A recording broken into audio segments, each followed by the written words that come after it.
Hello, hello.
Hello, Debbie. I just saw you had your camera on there. My name's Garth. I'll be the tech guy looking after getting you started. Hello, how are you? Good, good. I can hear you loud and clear, which is good. That's good. I'm just waiting on, now let me just have a look here. Oh, I'm on the wrong page there. Okay, we have Dennis coming in Yes. later to be the moderator. Yep. So basically how it will work is in about 16 minutes when we officially start, I'll be playing some music with a holding slide. Then once I turn the music off, Dennis will take over the session and he'll introduce you. Do you have a slide deck that you need to share? Yes. Could you test that for us at the moment? Yes, sure.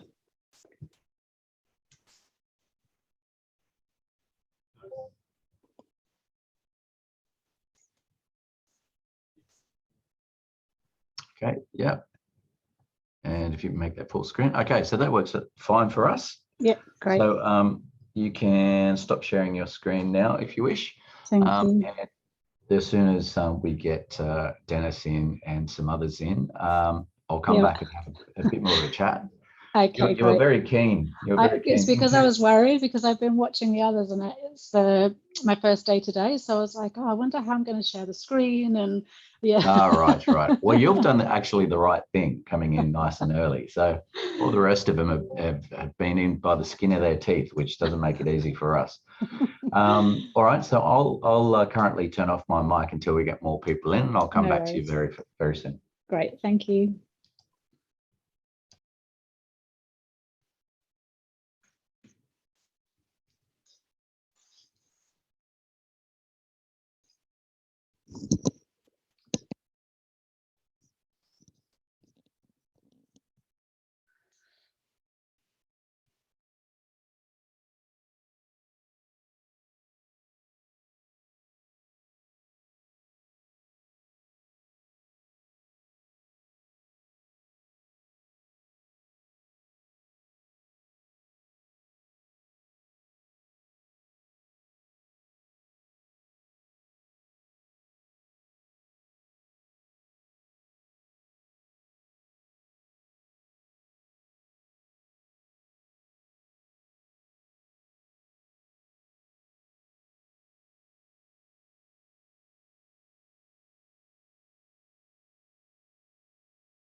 Hi, Dennis.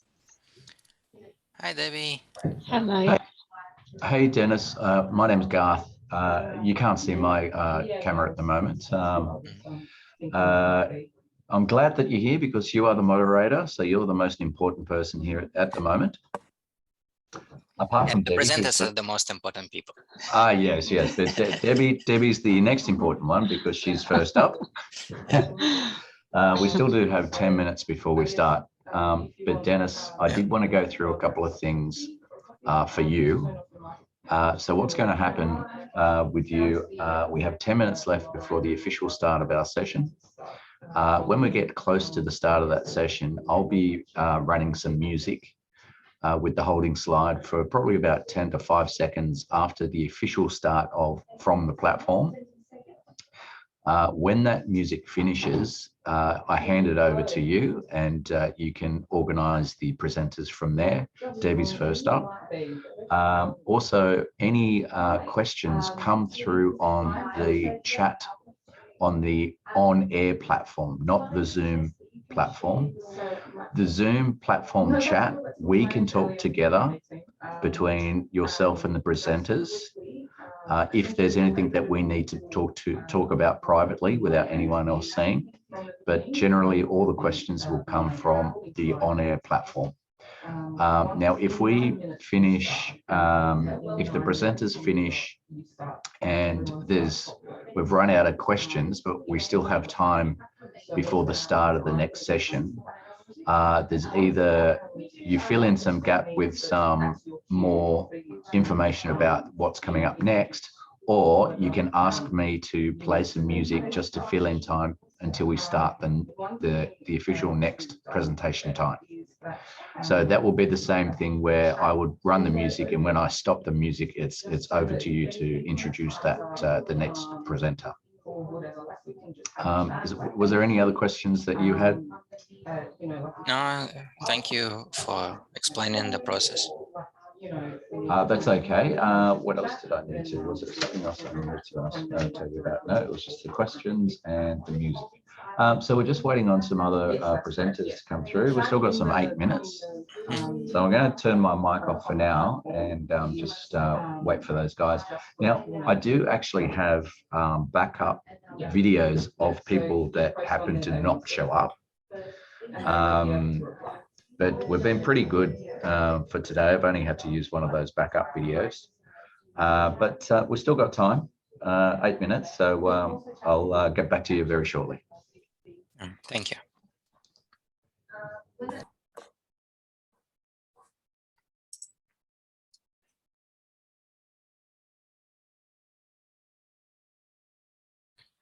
Hey, Debbie, so your presentation, is it, what kind of project is it?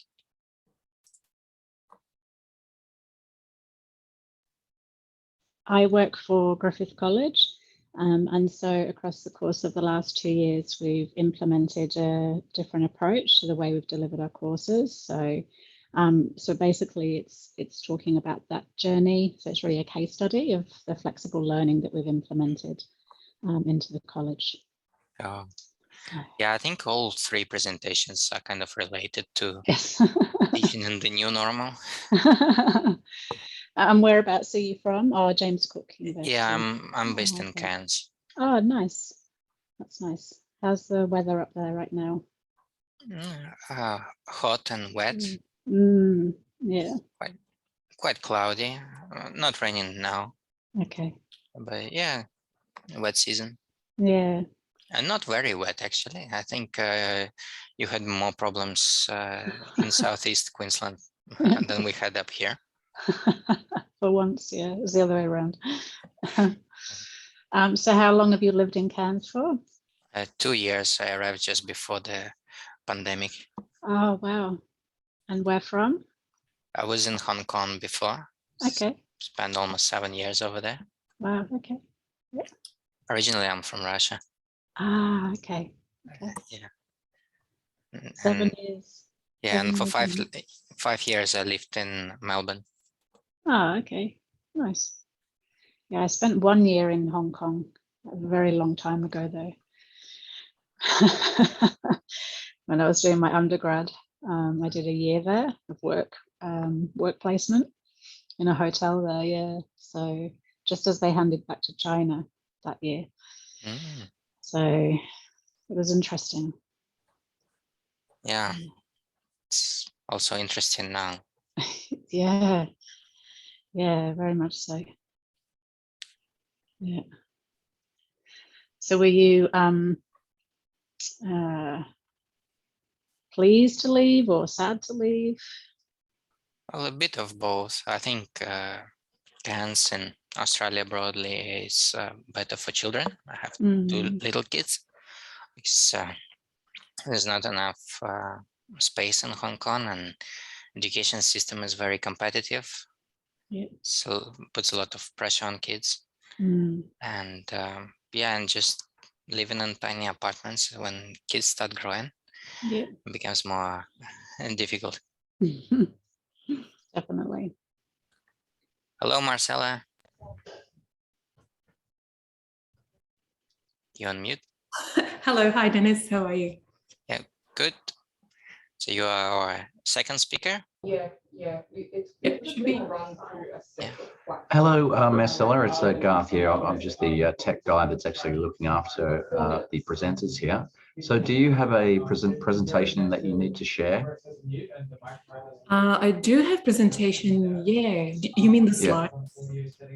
Well, you do it at your end. So if you can share your slides now, yeah, we'll test it now. Okay, good. We still got about 5 minutes before we start, so we've got plenty of time to test that out now. Yep. So just gives you a moment of when it does come your time, that you'll know what to do. So I can see something happening here. If you can make that full screen and.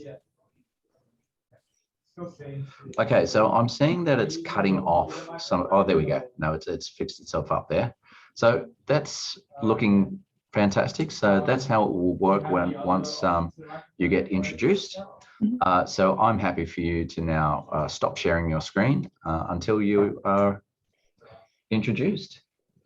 Great, thank you. And Rawan, are you presenting today? Hi, yes, I'm presenting with Leonie. Oh, yes. Leonie is sharing the presentation slides from her side. So I'm going to she's got the slides. The second part of it. Okay, then. And I'm assuming she's about to be coming in. Yes. Soon. Now, we do have 3 minutes left. Now, I was just for the people that have just joined. So what's going to happen is that I play music at the very start of the session. And once we officially start the session, I will turn down the music, hand it over to Dennis, and then he'll just control the presenters from there. So it will be in his hands. And I believe until we get Leonie, we are actually all good. Just in case, because Leonie didn't show up, we still have the presentation recording, right? I'm sure she's going to come. She didn't send me anything, but just in case. Right, I've got a pre-recorded video that you've made. Yes. Yeah. Yes. Okay. So if she doesn't turn up, we will run with that video. Is that what you're saying? Yes, in case. Yeah. Yes. Not a problem. Not a problem. I've got that ready to go for you. Thank you. And okay, so we've got, she may turn up while we're in session, which is not a problem. What we might do then, Dennis, is if she does turn up, you can say, we do have Leonie here now, and she can give her presentation a go with sharing her presentation. Okay. If there's any issues whatsoever, we can change over to the video that we have here as a backup. Okay. Okay, so we've got 1.5 minutes. What I'm going to do now is turn my mic off, start the music in about 1 minute. We'll give Leonie 1 more minute to come in. But I think at this late stage, it's probably, she'll come halfway through the presentation. But if not, Dennis, you can say, let's go to the video. All right, I'm going to turn my mic off and start the music. Yeah, that's fine. If we're just going to present.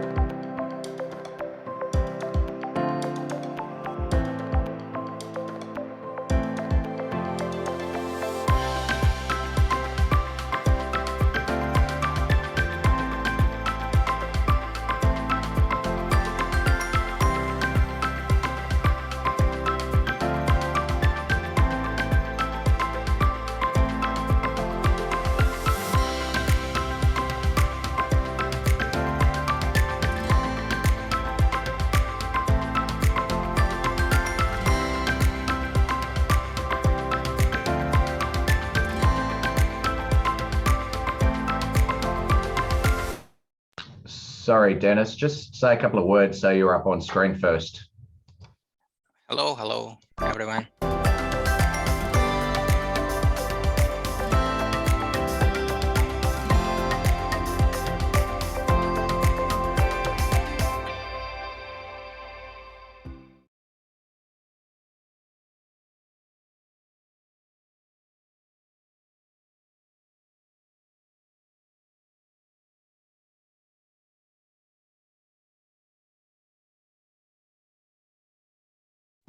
You can go now, Dennis. Yeah. Good afternoon, everyone. I hope you had a good lunch. Welcome to the first afternoon session today at the Scholarship of Teaching number 3. And we have 3 presentations in this session. All are connected to how we're going to be teaching in this new normal post-pandemic times. So it's very relevant to our world. And first presenter today will be Debbie Cotterell, and her presentation is on flexible learning into the next normal of tourism and hospitality education. So thank you, Debbie. You can share your slides and start the presentation.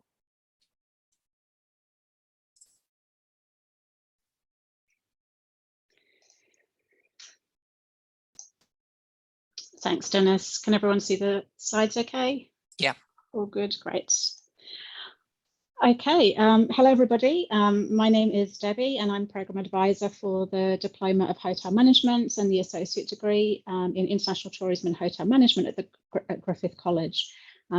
This presentation is going to explore a case study looking at flexible learning into the next normal of tourism and hospitality education. To give you a little bit of background, this case study is on Griffith College's transition to flexible learning over the last 2 years. We're owned by Navitas, and Griffith College is a pathway college to Griffith University. So, for example, the Diploma of Hotel Management is equivalent to the first-year Bachelor in Tourism Management at the university. Pre-COVID, we had the traditional face-to-face 2-hour lecture and 2-hour workshop. And then in 2019, we transitioned to a blended style of learning, and then flexible, and now hybrid mode. This was all done through Project Digital Uplift, which was driven by our academic director, senior learning designer, and then implemented by the course coordinators. So flexible learning, the Griffith College way. We basically took a flipped learning design, and this approach was informed by Houghton's e-learning by design and also Gilly Salmon's e-activities. And we use these as a framework for enabling active and participative online learning. Our design of the courses has emphasized a very student-centered approach, focusing on the active learning and interactive activities using 6 guiding principles. The first 3 are all relating really to the idea of interaction and active learning. So creating resources with tools to interact with content, active learning, so providing tools so that students can interact with peers and or teachers for learning, collaborative spaces and discussion areas, as well as then designing for interaction with content. So avoiding that passive listening and ensuring that we are providing problem solving and critical thinking opportunities. Of course, as well, designing for connection. We know that learning is a social activity, and so we've really focused on trying to build this in, whether a student is attending face-to-face or via Zoom, we must provide that opportunity for connection. Principle 5, variety versus sameness. So trying to give a sense of familiarity across the course, but also across the program, as well as giving some form of variety to promote excitement. And of course, then, no matter the learning activity, trying to achieve the same learning outcomes. We've also had to provide upskilling in digital technologies, not only to students, but to teachers. And we've tried to prioritize pedagogy over technology. We've had to also build in, obviously, scaffolding support to transition the students and teachers into this online journey. And we've focused very much in trying to tell a story and to the importance of the narrative throughout our design. As we are owned by Navitas, our programs also need to align with Navitas's new flexible learning model that has emerged since the pandemic. And this was inspired by the HighFlex model by Dr. Beatty, that's hybrid, flexible, and student-centered. And that's why, as we've gone over the last 2 years, we've evolved and changed, and we are now in a hybrid model for most of the courses for this year. Underpinned by 4 core principles, things like flexibility, equivalency, versatility. So we do provide asynchronous and synchronous options for learning, and the accessibility and connectivity. So students can build their skills and also feel a sense of belonging. Within the tourism courses, we also had to consider a number of things. Obviously, pre-pandemic, most tourism programs were offering that traditional lecture tutorial model. So this was a good opportunity to step outside of that model. We also had to think about the needs of the industry so that students are able to face the challenges once they do graduate. Key skills like communication skills, critical thinking, problem solving, and collaboration. So the outcome of this is this Griffith College flexible learning model, where students now connect with learning content before they come to see us in the learning experience. The learning content is pretty much equivalent to the previous lecture, but now it's just 1 hour. They then come to see us either face-to-face or via Zoom in the learning experience. And this is 3 hours where we can collaborate together over learning content and also their evidence of learning, which is the assessment. If they miss a class, they also have the opportunity to access the material anytime, anywhere. So we've tried to design activities that reflect what was done in the classroom, but that they can do independently. And then after class, they do the learning activities, and the learning activities help them to consolidate their learning, followed by assessment, which is the evidence of learning. And what we've tried to do differently to avoid passive learning across the 3 key areas, so the learning content, the learning experience, and then the learning activities, we've tried to ensure that we've built in active learning activities. So even in that 1 hour of learning content, there should always be something for them to do. We've used H5P a lot because we use Moodle as our platform. And so, yeah, we've used H5P, Padlet, polls, a variety of different techniques to do this across the 3 areas. So some of the reflections, there has been challenges, obviously, across the last 2 years. At first, there was some resistance from students, ongoing students who had to transition into this new way of learning, who were so used to the old way, as well as teachers, because this required a lot of upskilling, a lot of training, a lot of technology. There was also technological bandwidth issues, of course. We have 92% internationals in our programs, and the majority of these are Chinese. We found that the design and the delivery was dependent, of course, on the course convener, but it was also the delivery was dependent on how they implemented and designed the course and then delivered it, particularly in that hybrid model. It does require a lot more skills than perhaps the traditional style of teaching that we had before. And we've also noticed the importance of connection and relationships. So building the relationships with the students and also trying to get them to connect with each other has been so important into the success of a course. Balancing that sameness versus variety has been an issue. So trying to get sameness across all courses in the programs has been difficult. And also making sure that there is variety, but not too much that the student feels overwhelmed. Overall, though, the pass rates have been very good. The student evaluation of courses and teachers have also been very good, but it is very much an ongoing work in progress. And we're currently trying to analyze data to look at that success and satisfaction based on course design. Also wanted to point out as well that effective learning will only happen if we have these 3 things: knowledge about content, learning, and teaching. And this leads to that pedagogical content knowledge. But I think, although all experienced tourism and hospitality educators will have excellent pedagogical knowledge. The pandemic did create this new environment. So educators have had to continually reassess the B, learning, so the knowledge about how their students might best learn in this new environment. And the best way is to guide and facilitate students rather than just teaching, but also going back to the knowledge about content, of course, trying to keep up to date with all the rapid changes in relation to sustainability, technology, crisis management, etc. But then layered with this complexity of knowledge of technology, and that has been one of the biggest challenges. But there's been many staff members who've really took that on board and ran with it. And we've got some, really great examples of that. So, as I said, it is ongoing, but in conclusion, flexible learning into this new normal of tourism education, we do believe is the way forward.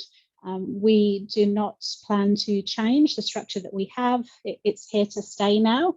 That flexibility, equivalency, versatility has to stay and continue. But we need to ensure that we have that active learning across all the platforms. Ongoing training and professional development is key, and giving feedback to teachers and students. We're currently in the process of collating that data on the design of courses with teachers, and so that we can now continually build on that. Focusing on the pedagogy rather than the technology, as well as, of course, thinking about the key skills that we want our tourism graduates to have at the end of this. So that concludes my presentation for today, with 7 seconds to spare, I think, or no, maybe less because I started it late. But yeah, if you have any questions, please let me know. Yeah, thank you, Debbie. Very interesting presentation, and of course, we can all relate to that. When I saw H5P, yeah, it brings a lot of emotions. Aaron has a question or in the comment. Some courses may be harder to replicate. For example, work integrated learning project, work and internship modules are challenging to bring fully virtually on board. So how did you work around those work integrated learning modules?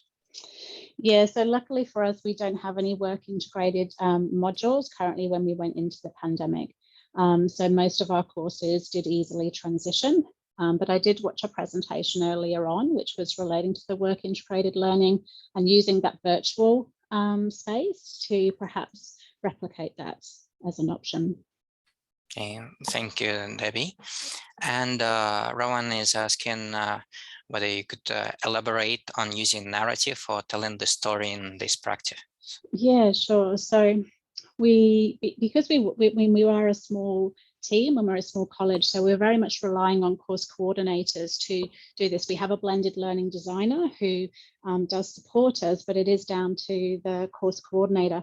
So when we're designing the courses, and because of the way that we've structured it, it is kind of structured like an online learning, an online course, but it's not that. Obviously, the students have to attend. And so it's all about telling that story, signposting students, giving them the expectation of what we're doing, telling them where we're going, why we're doing this activity, why they need to watch this video, why they need to answer these questions. And so all the way through, it's about signposting and trying to tell a story to get them excited and motivated, I guess, to learn and engage in the content. Thank you, Debbie. And we have another question from Nareen Mbriki. Great work. Could you provide some more details on the on-campus / Zoom experience versus the anytime, anywhere experience? Yeah, sure. So the on-campus and Zoom. So last year, or the last 2 years, it's varied according to the course. So some courses have remained purely Zoom, and then some have gone to hybrid. So the hybrid ones, we actually bought Poly Studios for our classrooms so that we could be live streaming at the same time as having students face to face.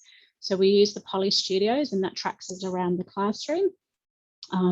Obviously now this year we're going to have a lot more hybrid classes, so we don't have that many poly studios, but yeah, so that's what we've been doing. And then if they miss a class and they do the anytime anywhere, the anytime anywhere steps them through the work that we would have done in the learning experience together. So we basically redesign activities or alter or change the activities that we did together in the class, so that they can complete it independently, asynchronously. Okay, I think that's all the questions. Thank you so much, Debbie. And we'll go to our second presenter. So the second presentation is drivers of hospitality and tourism students' engagement and satisfaction with online learning, comparative analysis. It's presented by Dr. Marcela Fang, Dr. Kijung Choi, and Dr. Soojung Kim, and also Dr. Bin Chan. So it's a very international group of researchers. So over to you, Marcela. Thanks, Dennis.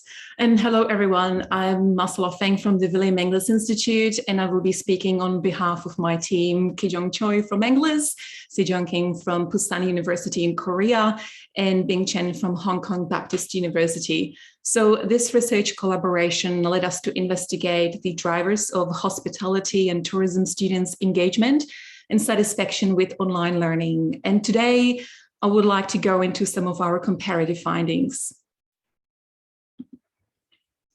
But first, I would like to outline some of the background up to the study. So in education, students' satisfaction and engagement are frequently used to measure and judge program and also course quality, but in online learning specifically, little is known about the drivers and that contribute to engagement and satisfaction across Eastern and the Western online learning contexts.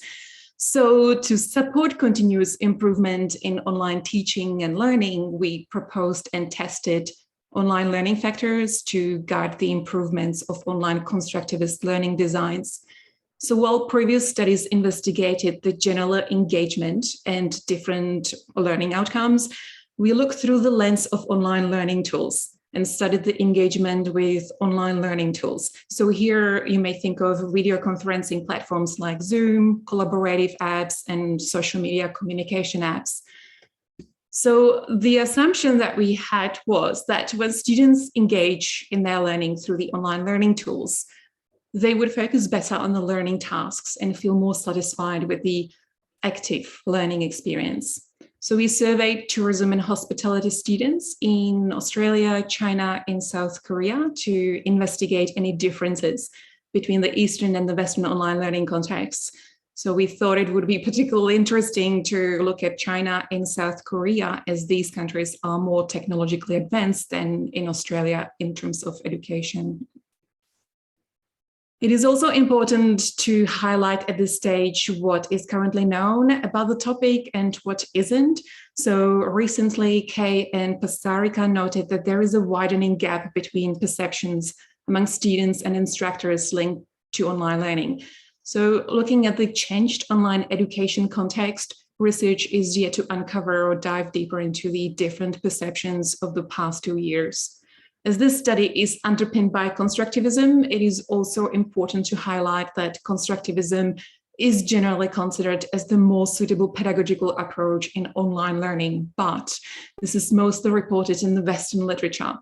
So Aldrich et al. Also highlighted that teaching methods and student attitudes toward learning vary across culture contexts, and Serdyukov stressed that there is a need for alignment between online learning technology, the tools, and online pedagogy, as online learning has been predominantly technology rather than pedagogy driven.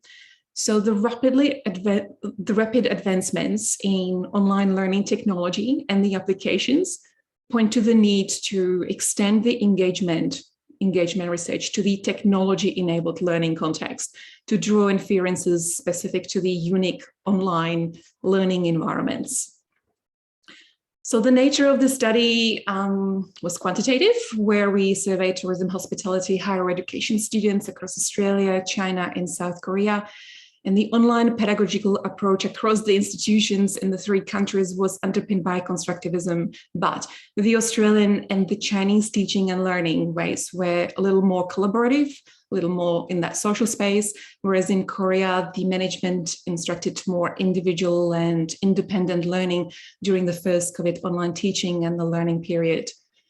So on the slide, you can see our proposed model, the 4 antecedents for engagement with online learning tools, which include adaptability, interactivity, computer and internet self-efficacy, and also psychological safety. So these factors might be viewed as personal characteristics that add to active engagement with the online learning tools and also the learning activities.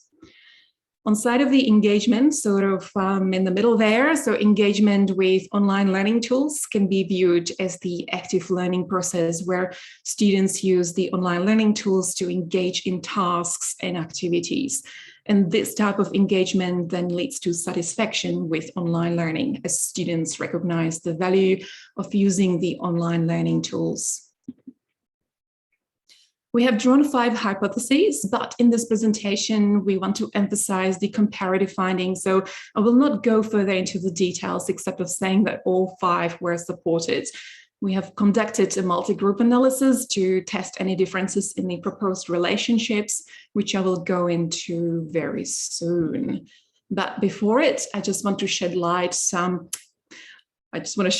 on the respondents' profiles. So a total of 539 tourism hospitality students from across Australia, China, and South Korea completed the survey.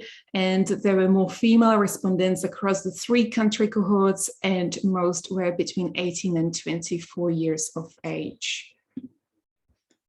The top frequently used online learning tools, irrespective of the country in which the learning took place, were Zoom, and that was followed by the Moodle. We can also see on the slide that there was a greater usage of social media in China, where WeChat was used in the online learning process. We can also see a high uptake of Google Docs in Australia. Looking at the online learning activities and the students' activities that the students found most useful, we can see that Moodle content was a valuable online learning source of activities in Australia and Korea, and not in China. A large proportion of students in China found reflective activities useful, where in Australia and Korea, this wasn't the case at all. Large proportion of Chinese students also found discussion boards useful in the learning. But in Australia and Korea, the students found the live classes more useful. So now in terms of the multi-group analysis, we have examined the path differences in the proposed relationships across the 3 sampled country groups. And we hypothesized here that there would be a significant differences in the relationships among the students' perceptions of engagement and satisfaction based on the cultural learning context. So we found that students' engagement with online learning tools had a positive influence on their satisfaction in online courses, regardless of their country. But as can be seen in the table, the path from students' engagement with online learning tools to the overall satisfaction was significantly stronger in the Australian students than in the Korean and the Chinese groups. This suggests that Australian students perceived a greater value from the more social constructivist approach than what the students perceived in China and Korea. So in contrast, the path from interaction to engagement with online learning tools was significantly stronger in the Chinese student group than in the Australian group. This is in line with previous studies that highlighted collectivism and power distance as culture factors driving students to engage with instructors and peers during their learning process. The mean comparisons further showed how different constructivist approaches, like individual to social, can really influence students' learning perceptions. For example, in Korean students, it showed that a greater level of adaptability was a key sort of internal aspect. Interestingly, while the online learning constructivist design was more individualistic in Korea, the extent of interaction was at the right level for this student group, meeting their learning needs. Interestingly, the Chinese students felt more psychologically safe than Australian students, and it's likely due to the different communication tools and the engagement strategies used in the learning process, like the use of WeChat and the discussion boards and reflections. So in conclusion, our study findings show that Australian, Chinese, and South Korean students' perceptions of all 4 antecedents of engagement with online learning tools significantly influence their engagement in their online learning process. The results also support the argument that significant differences exist in the relationships among the Australian, Chinese, and the South Korean students' perceptions of engagement with the online learning tools and the satisfaction with online learning. So in terms of the study's contributions, we think that our study provides insights about students' perceived online pedagogical choices in Australia, China, and South Korea during the first COVID-19 emergency online teaching. And we incorporated 4 factors to predict engagement with online learning tools and satisfaction with online learning across the culture boundaries. And therefore, we stress that the 4 factors may be viewed as the 4 important online learning design choices higher education instructors and institutions could emphasize to really drive students' engagement in the online learning process through the online learning tools, specifically to drive satisfaction within the online learning context. So that concludes the presentation, and thank you for being here today. And of course, I welcome any questions that you may have. Thank you, Marcela. A very interesting cross-cultural presentation. So far, I can't see any questions on the platform. Oh, here is a question from Glenn Croy. Thank you for the presentation. Could you elaborate on the different teaching approaches and technologies used in the different classes, countries? Additionally, how much of the variance in the outcome do you think might be explained by the difference in teaching approaches as compared to where the classes took place? Okay, so I hope I can provide some answers to this one. Otherwise, I do have my collaborator Kijung Choi in the room as well, so she can jump in just to fill in the gaps. So in terms of the 3 different countries, we did find that, you know, there is no sort of one best approach to suit all context environments, and the culture differences really do play a lot of difference in the teaching. And this is also in hands of the institutions. So although we talk about constructivism, like everyone's definition of constructivism was quite different. So across Australia, China, and South Korea, in Korea particularly, it was more individual, where the students were learning more independently, sort of not putting students into the stress of getting them to interact with others and involve in collaborative work. Whereas in China, it was very involved. It was actually, interestingly, it was more involved with the social media, where the instructors were interacting with the students through the WeChat. And that's a culture thing, because WeChat is, you know, one of the most highly used applications. And so it's a second nature. So that was used in the instruction, but it took lots of time also to sort of handle the students, to support them socially and emotionally as well. And it worked, but it was very involved, so very tiring for the instructors. So on the social side, it was a constructivism skewed towards the sort of constructivism, whereas in Australia, we had a blend of things, but it was still moved more towards the constructivism that was more in the social space, facilitated through the Zoom. So there wasn't a great range of different types of technologies as such, but we did find, for example, in Australia, that Zoom was the preferred platform, and it was likely due to the ways that the studied institution actually sort of rolled that out in that online learning space. So this was something that the students were presented with, and that is something that they knew and something that they sticked, not just in learning, but also when they're interacted, you know, out of the class with their peers working on assessments and so on and so on. So yeah, I think I probably just answered some of the bits to the question, but Kijung, please fill in the gaps if you see something that that we should go into. I'm sorry, my internet connection is not really stable. So if I can, my voice is not really Can you hear me well? Can hear you. Yeah, Marcela covered most of the points, and yeah, so there are pretty much there are gaps between, and there are differences between among three countries in terms of teaching approach to teaching. So Marcela mentioned about biggest difference we found is between Australia and South Korea. So South Korea's teaching approach was more like individualism. So they are more like an individual level, and they didn't really, students didn't really enjoy the group work, surprisingly. So that was what we didn't expect much, but that was quite interesting difference we found from this study as well. So yeah, I think, that was my point. Is there any other questions about ours? Yeah, there is also a question from Aaron.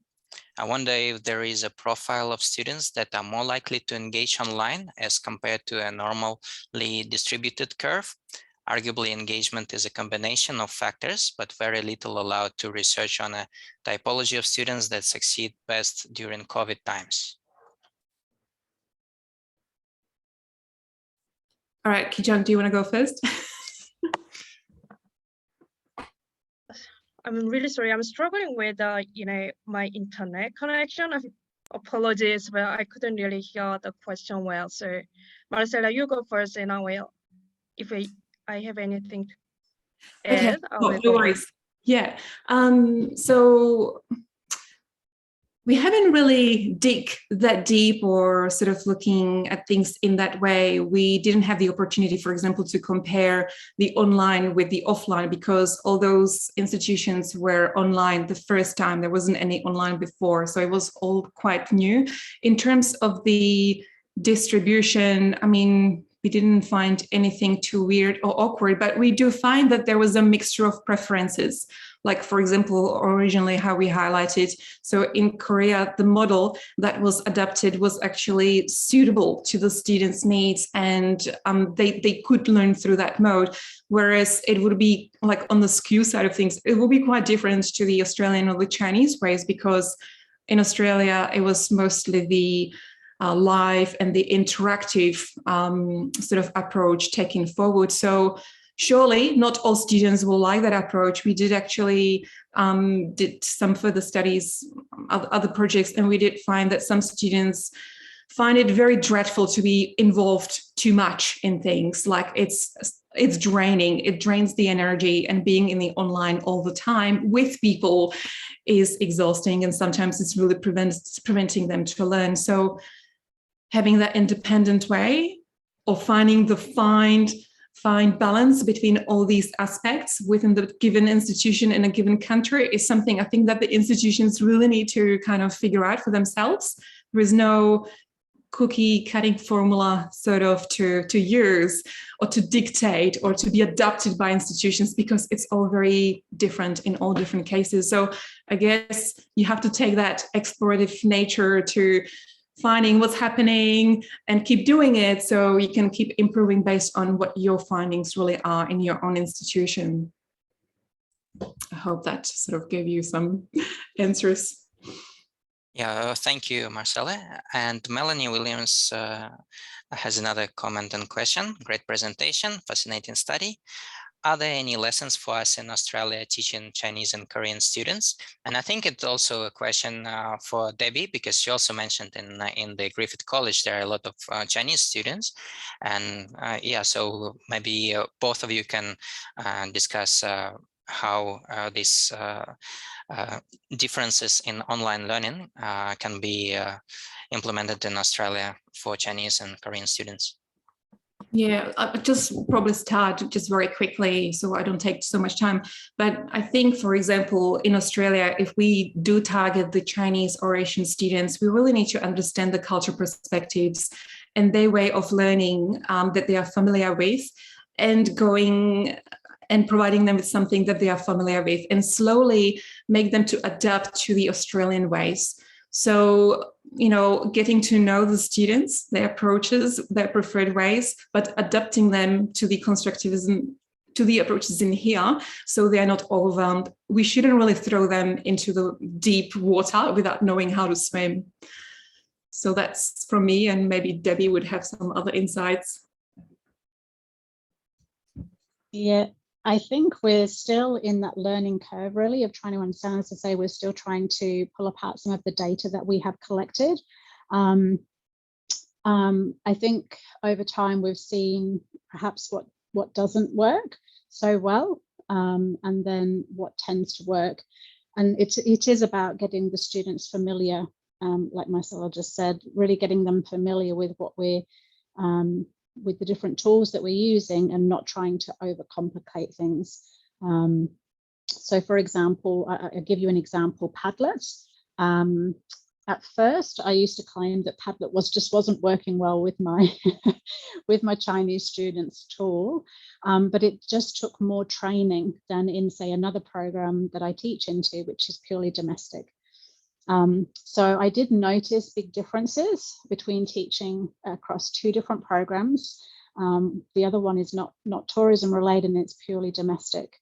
But I think it is just more about training, and not making it too complicated. Also, just really using those smaller groups and breakout rooms.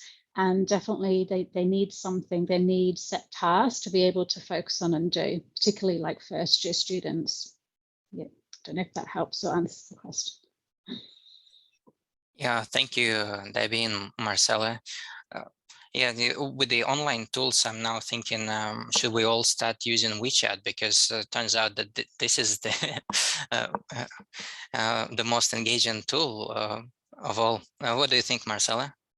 I probably wouldn't recommend that. Again, it's more cultural, but I guess the instructors could experiment with some of the more social ways.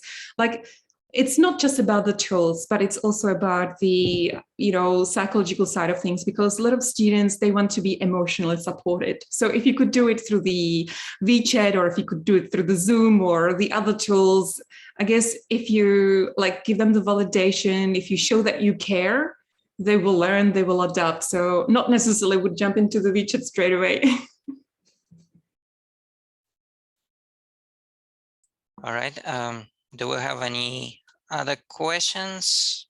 Seems we don't have any more questions. Very interesting research. Thank you so much, Marcela and Kijung.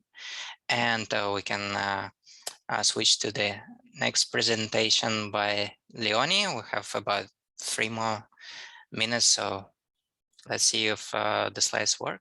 Leonie?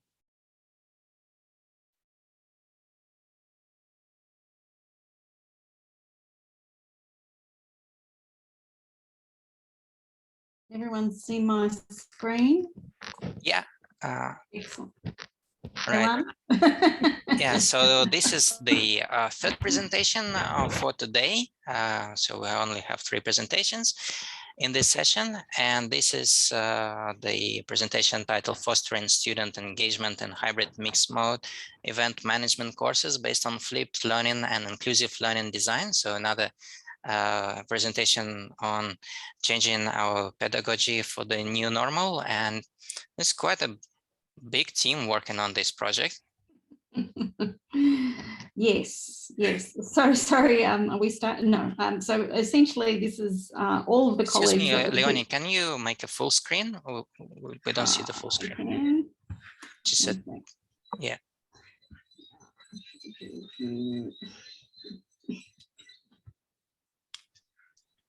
There we go. Yeah. Okay. Thank you. Yeah. Okay. Did you want me to start this, or just? Yeah, I think we can start.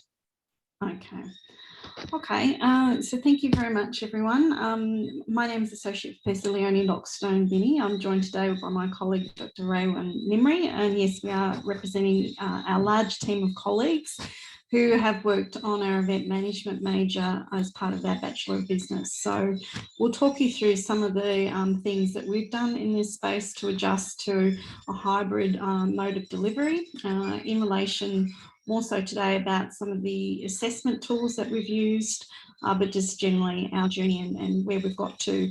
And I think it's probably quite similar to our other presenters in terms of that very swift transition to online learning. Just one moment. So just our presentation structure, just very quickly to put that up on the screen for you.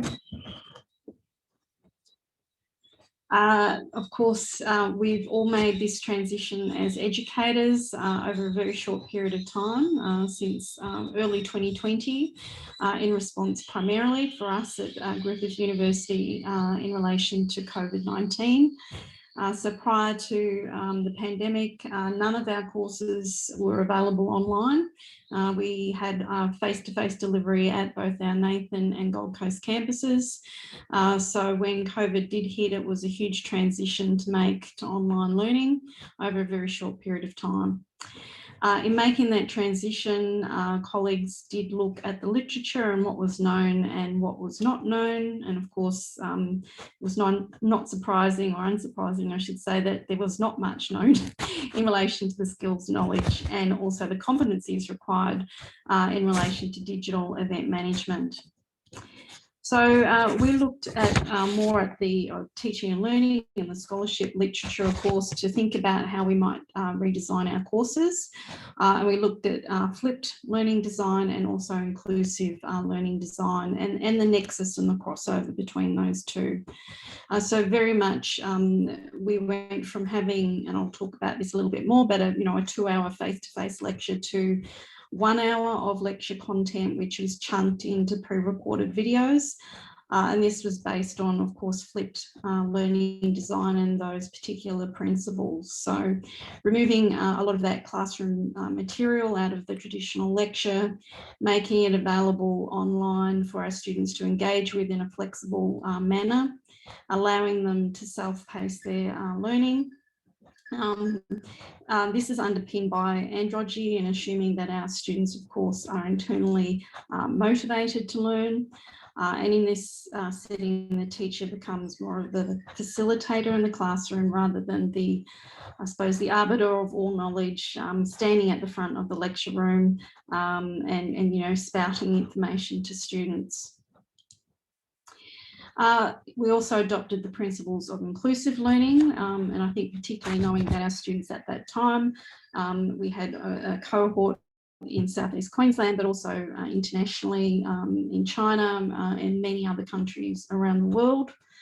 And in adopting inclusive learning, particularly in relation to some of our assessments, and Rawan will talk about these very shortly, students did become partners within that process, and we really tried to ground their studies in making them as relevant as possible to their future careers in order to make those connections between what they were learning in the classroom and their employability. So just to give you some background, and as I said, I'm sure we've all been on this journey. It's not a surprise. Let's just say it was a very stressful journey to make at the time. We all scrambled. Concurrently, however, with this scramble to online learning caused by the pandemic, we were actually in the process of an internal program review. So in that way, it was quite fortuitous that we could do both of these activities side by side. But of course, the integration of technology for us was thinking about how to do this best. And I think coming back to Debbie's comment, ultimately we're still collecting data and we're not sure what works best. But we, based on the literature, this was the way that we did go. So just to give you a course timeline, and I did touch on some of this. So we went from, that traditional lecture where it was, a lot of material face-to-face, and midway through our first trimester in 2020, we were still delivering face-to-face classes, I think up until about week 5 of our first trimester. Then everything just went live online, which was basically an Echo 360 scenario, very little engagement. It was more just delivery of content. 2021, our 6 courses of our event management major. Over the period of late 2020 to 2021, we have now effectively redesigned all of these courses to be delivered in hybrid mode. So we have all of our lecture materials chunked in what we call, what we're using as Microsoft Sways. Unfortunately, we don't have time today to show you what they look like. We're happy to do so if you want to touch base with us offline. But effectively, topic videos are embedded in these sways, and there's learning activities associated with those. And then there is also a live online workshop. And concurrent with that, we have designed the course assessments. So I'm going to try and navigate. I'm handing over now to Rawan, who's going to talk about, in particular, one of the assessments that we've embedded into the major. And this was seen to be a unique point of difference for our major, not only within our business school, but also looking across event management degrees offered in Australia. So I'm going to try and, just one second. Hopefully I can do this, but Rawan, if you want to, I'll give you our next slide, just one second. Thank you, Leonie, and welcome everyone. So I will be now focusing on the redesigned assessment, which was introduced in the course Facility and Venue Management in 2021. So students were required to identify a venue of their choice online. And that venue should be suitable to host a community event.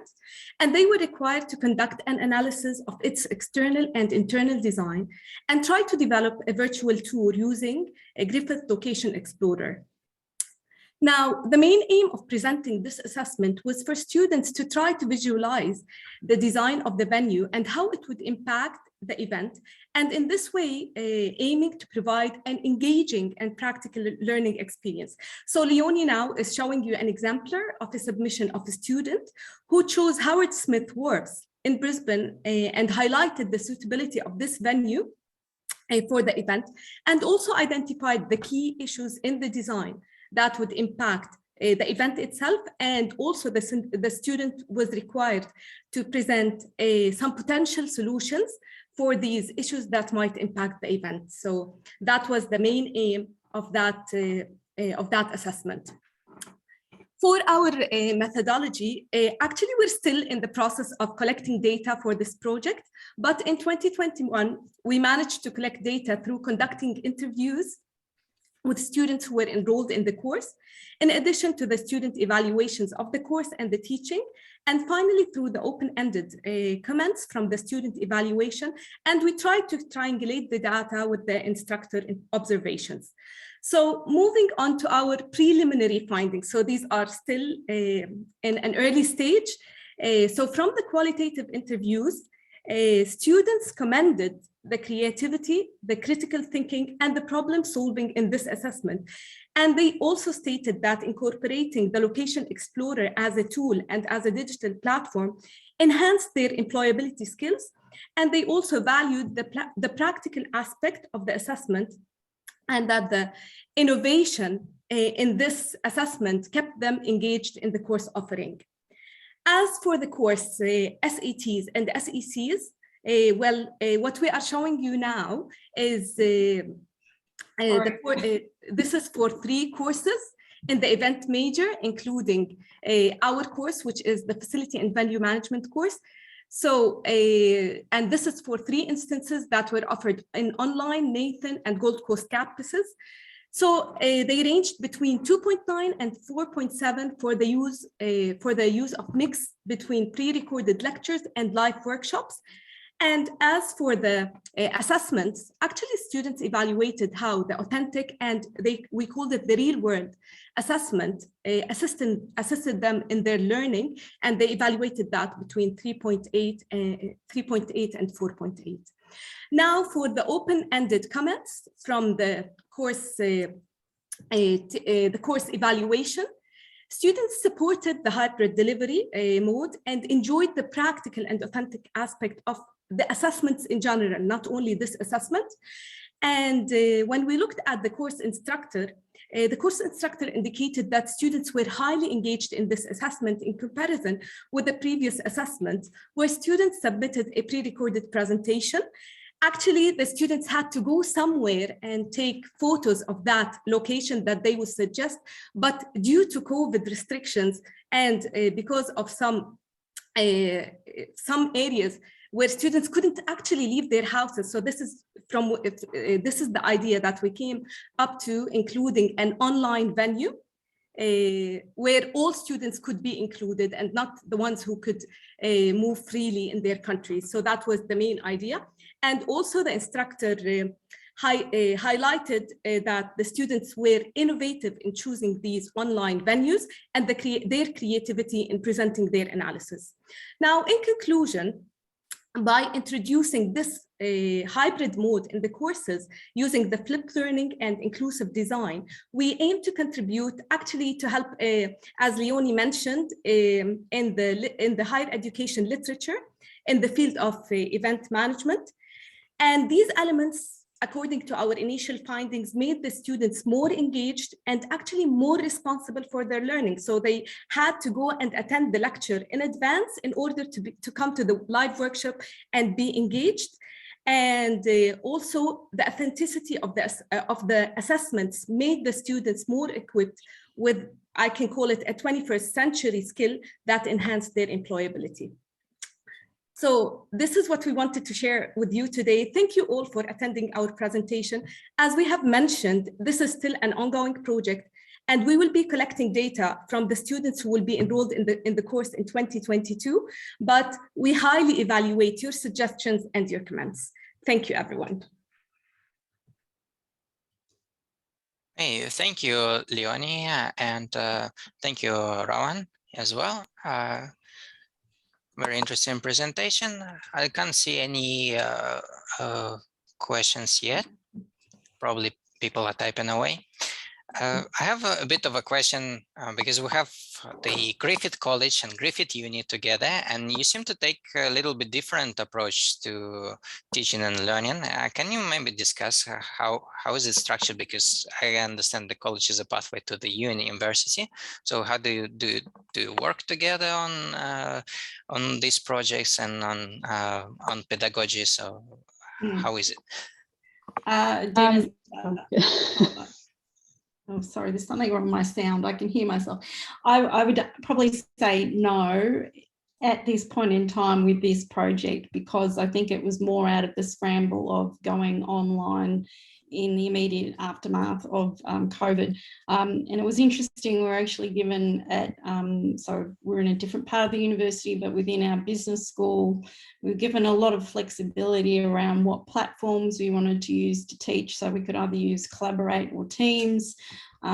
People were doing things in Echo 360. They were doing, live lectures in other platforms. And we went to this other model of what's called Microsoft Sways. So even within our business school, there was a lot of variety around teaching methods and platforms that we used. And I think that did cause students some confusion, and it remains today. So we haven't been told that we have to use particular platforms, or we can say for example for our lectures if we want to deliver them online or if we want to pre-record them. So yes, there's inconsistency within our business school, let alone within Griffith College and the cut across. But certainly Griffith College is our pathway program for our Bachelor of International Tourism and Hospitality Management. And Debbie, do you want to add anything to that? Sorry. No, thank you. Really just as well, I guess, adding that in reply to Dennis's question, that the college, the courses that we offer at the college are a pathway. They mirror what the university is offering, but it's really about the learning outcomes. So as long as our learning outcomes match what's being offered at the university, the pathway to get there can vary in terms of how we deliver it and how we assess students. And obviously, we're trying to align with Griffith. So we do have access to their courses, their materials, but we do use a completely different platform. So I think you still use Learning at Griffith, we use Moodle, and also the structure was always different. Our students, because it was a pathway, they had a total of 4 hours, equivalent to 3 at the university. And then, yeah, in addition, we have to sort of align with Navitas's requirements as well. Yeah, so. Okay, thank you. Guy Lohman makes a comment, just a small pedantic comment. The E stands for experience, not evaluation. Experts would say that students do not have the expertise to evaluate the teaching, but rather to indicate the experience of the course and of the teaching. I don't know if you want to respond to that, Leonie. All right, no. Oh, that's a hard one, Gia. Particularly when we are given a very set framework at university level to evaluate our courses. And it was interesting for this exercise and for this project, we did want to add extra additional items to our course evaluation surveys, and we had the option of adding 2 additional items, and that was it. And they're worded in a particular certain way. So we had very limited options to add additional questions to our course evaluation surveys, which I can understand from the university's perspective that, you know, certainly they want to maintain consistency, but when you're really seeking to evaluate some really major program changes, it does limit the sort of data that you can collect. But we didn't cover off on it today, but Rawan and the team, we also did mid-course evaluations as well and collected further data to support, you know, to see where we're going. And you know, to be quite honest, as a team, we're, you know, a year into this, we're evaluating where we're at. You know, we've developed all of our content into these sways and they look absolutely fantastic, but a lot of our students are not actually engaging substantially with the pre-recorded lecture materials. So now we're in a process of, well, what will work best at the next stage? You know,